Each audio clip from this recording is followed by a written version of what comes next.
graduated from Webster about a little over 2 years ago. I'm going to be giving some remarks on what it means to be Black in America. I will be prefacing this by saying that I am speaking very generally. What I'm saying doesn't necessarily mean to apply to everyone in this audience holistically, but I think some aspects of what I'm saying can be taken away by everyone here today. All right. Black Lives Matter. It's a seemingly obvious phrase. Some might say, of course Black Lives Matter. All lives matter. However, words alone mean nothing. The validity of words comes from action. While it is true that all lives matter, we are here today because society has consistently shown us that Black lives do not. Some might think that the phrase Black Lives Matter is born entirely out of criticism of the justice system, that its sole purpose is to condemn the justice system's unjust treatment of Black people. They would be mistaken. Black Lives Matter is meant to call attention to the numerous and harrowing challenges the Black community has had to face since the first Africans set foot on a slave ship. America was built on the back of Black Americans. The great wealth that many in this very community now possess comes from the labor and exploitation of Black Americans. Their work was painful and exhausting, and sometimes even cost them their life. What's shameful is that though they often fail to receive proper credit for all that they endured in building our country. Do you know what's even more shameful? The majority of Black Americans do not share in that wealth which their ancestors helped create. From the outset, wealth has been monopolized by the white man. I won't exclude white females, since their proximity to the white man has allowed them to access and enjoy wealth in a way that a Black man still cannot. However, given a society dominated by white males, I recognize that women too have faced challenges. The point is, together, Black men and women face a unique set of challenges. They exist in an America that, from the beginning, has dealt them injustice after injustice, and that has done little to effectively address the obstacles that white Americans have thrown them. This is most clearly seen in the great disparities between Black and white neighborhoods. The poor schools, roads, and stores are evidence of the usurpation of wealth by white Americans. As we know, poverty spurs great amounts of drug use and gang activity, making it harder for Black Americans who make up these communities to get ahead. What's more is that, as a means for white Americans to preserve their wealth, injustices such as redlining and unequal treatment in the workplace still make it hard for Black Americans even when they try to progress.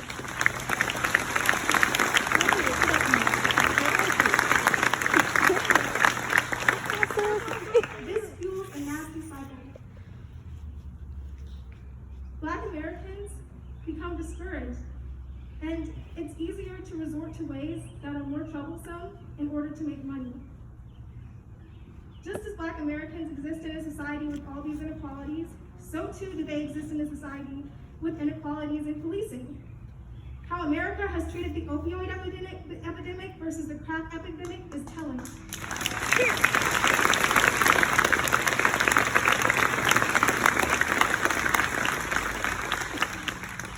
Because Black communities are policed more, higher levels of crime are reported, and even then, we have to consider that some crimes Black Americans are credited for pale in comparison to those committed by white Americans. Any actual legit crime within the neighborhoods should also be contextualized with the historical obstacles that Black Americans have had to face. The issue of crime should be put in context in order to kill the narrative that Black Americans are simply lazy criminals who have brought all their challenges on themselves. This false narrative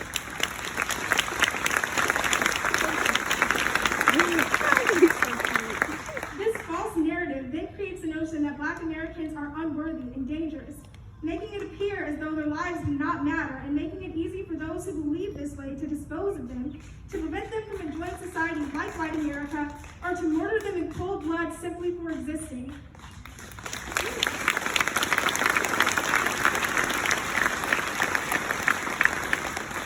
The mentality that Black Americans are inherently threatening or unworthy is a mentality that anyone could possess.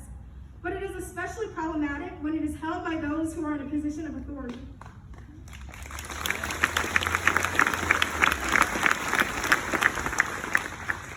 Police officers have a lot of discretion, and as we have seen, are too often not held accountable for the nasty decisions they make. A safety net of sorts exists within their system. Thus, officers feel emboldened. They work with the confidence that their bad actions will go largely unpunished. An officer who sees Black life as invaluable will feel comfortable treating Black Americans as less than human. The system protects them. We want to dismantle this system.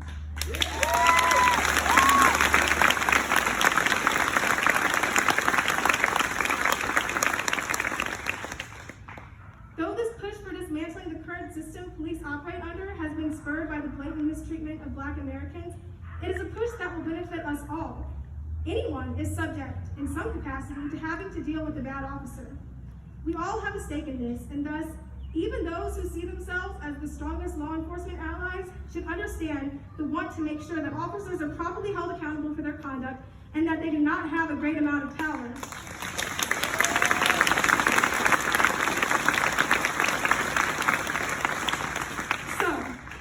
Look like?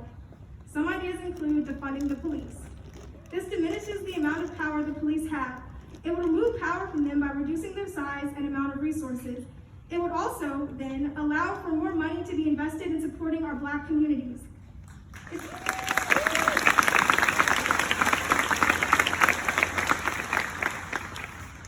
It's important to note that while we recognize how problematic the police system is, Black communities still seek and need support from the police, even if they do not completely trust them. So I understand the push for completely dismantling the police, but in my opinion, we need to make sure that we're taking in all the consequences that that encompasses.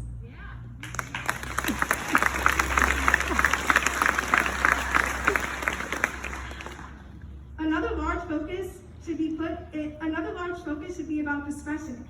Effective measures should be put in place to make sure police are actually subject to consequences for their actions.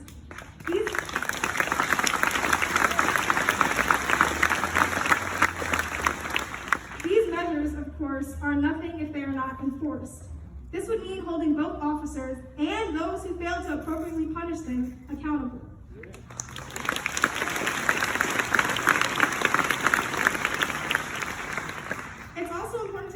Nothing good results from the work of a singular ideology. We have to include those who might see things differently in the conversation. This means having discussions with police chiefs, police officers, mayors, and other people who are involved with or support law enforcement. We have to look beyond party, or we will be hard-pressed to get anything done.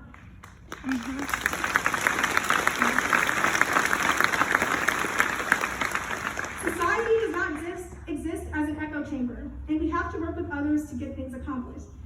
Just as we do not exist in an echo chamber, we do not exist in a utopia, and the notion that the police are unnecessary and that crime or inherent problems within the police system will be fixed by tasking neighbors with handling things or by simply putting money into communities is, in my view, problematic.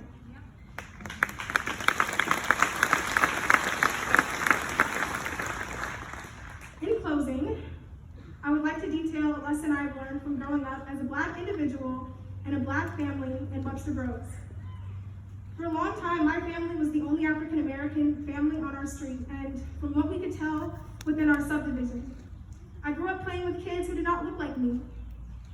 While I was a kid and didn't think about it at the time, I was constantly interacting with those who existed with an ease that my family, even living in the same community, did not have.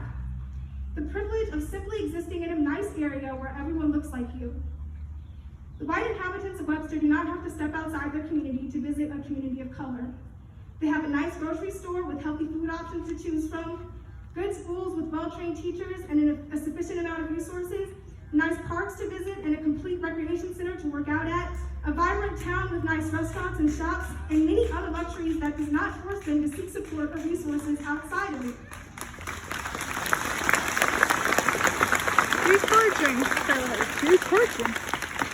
This means they are not forced in any way to interact consistently with Black people. They do not have to step outside their comfort zone and interact with those who are different from them. This is not the case for Black Americans and has resulted in us always having to understand white Americans and how to exist alongside them, but seldom the other way around. Yeah, Gloria. Yes,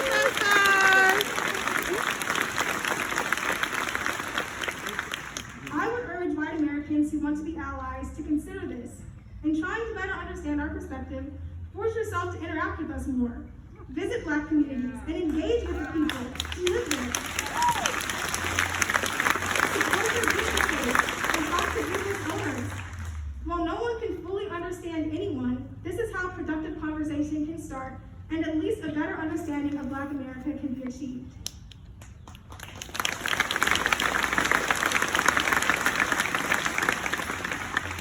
America has a lot of issues, but few groups have felt them as completely as Black Americans have.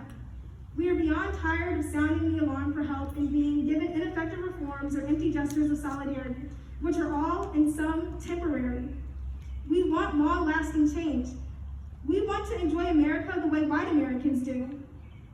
While I do not like the rioting and looting, and I know a lot of it is done by opportunists, I do recognize that some of it is done out of retaliation, as a display of taking some of the wealth that we, as a whole, have helped create but do not share in.